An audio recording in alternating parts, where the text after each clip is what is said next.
जब पोती ने दहेज में दादाजी को मांग लिया। पूजा स्कूल से जैसे ही घर वापस लौटी तो वो देखती है कि उसके दादा रामदयाल अपना बैग पैक कर रहे हैं। पूजा ने अपने दादाजी से पूछा कि दादाजी आप कहाँ जा रहे हैं।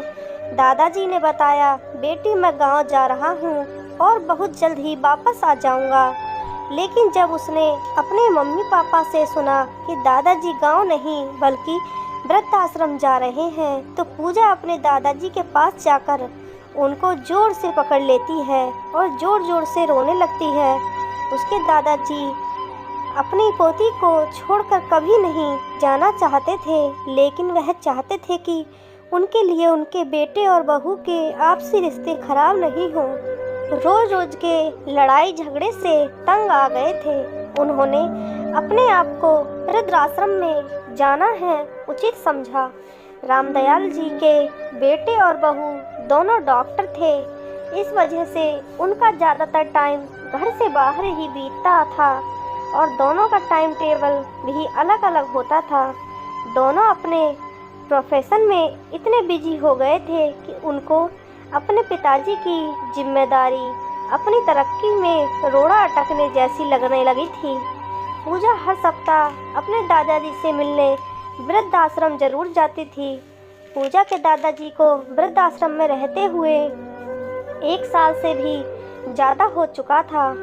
इधर पूजा 10th में 97% से पास हो गई थी। वह अब मेडिकल की तैयारी करने के लिए कोटा राजस्थान जाने वाली थी। पूजा ने अपने माँ बाप से यह शर्त रखी कि वह कोटा तैयारी करने के लिए तभी जाएगी जब उसके साथ दादाजी भी साथ जाएंगे। पूजा के माँ बाप ने बहुत समझाया मगर पूजा नहीं मानी। रमन और दिव्या को अपनी बेटी के जिद के आगे झुकना ही पड़ा। अब रामदयाल जी अपनी पोती के साथ कोटा में रहने लगे। पढ़ाई के साथ साथ पूजा अपने दादाजी का भी ख्याल रखती थी और रोजाना शाम को दादाजी के पैरों में मालिश जरूर करती।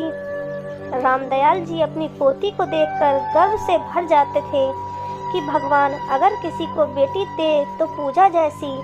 समय अपनी गति से चलता रहा और 5 साल कब बीत गए पता ही नहीं चला। अब पूजा डॉक्टर बन गई थी, लेकिन वह अपने दादाजी को अपने साथ ही रखती थी। पूजा दिल्ली के जिस हॉस्पिटल में डॉक्टर थी उसी हॉस्पिटल में दीपेश नाम का एक डॉक्टर था जो पूजा से बेहद प्यार करता था। एक दिन दीपेश ने पूजा से शादी के लिए बोला, लेकिन पूजा ने दीपेश से कहा, अगर तुम मुझसे शादी करना चाहते हो तो तुम्हें मेरी एक शर्त स्वीकार करनी पड़ेगी। दीपेश ने कहा, पूजा तुम अपनी शर्त तो बताओ। पूजा ने कहा, दीपेश मैं अपने साथ अपने दादाजी को रखती हूँ और मैं चाहती हूँ कि शादी के बाद भी दादाजी हमारे साथ ही रहें। मैं इनसे अलग नहीं हो सकती हूँ। अगर तुम तैयार हो तो मैं तुम्हारे साथ शादी करने के लिए तैयार हूँ। दीपेश ने कहा, यह तो बहुत अच्छी बात है। इससे यह पता चलता है कि तुम्हारे मन में बुजुर्गों के प्रति कितनी श्रद्धा है। तुम्हारे जैसी लड़की को कौन लड़का नहीं अपनाना चाहेगा। फिर कुछ दिन के बाद दीपेश और पूजा की शादी हो गई। पूजा विदाई के समय अपने दादाजी को भी अपनी गाड़ी में बैठाने लगी।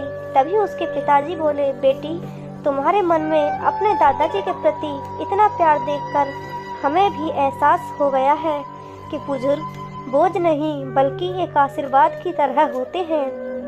पूजा की माँ भी आ चुकी थी। उसने भी अपनी बेटी से माफ़ी मांगी और बोली, तुम्हारे दादाजी अब हमारे साथ ही रहेंगे। इनको कोई दिक्कत नहीं होगी।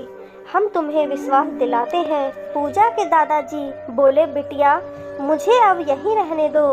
तुम अपने जीवन में खुश रहो। तुम्हारी वजह से आज मुझे मेरे बेटे और बहू दोबारा से मिल गए।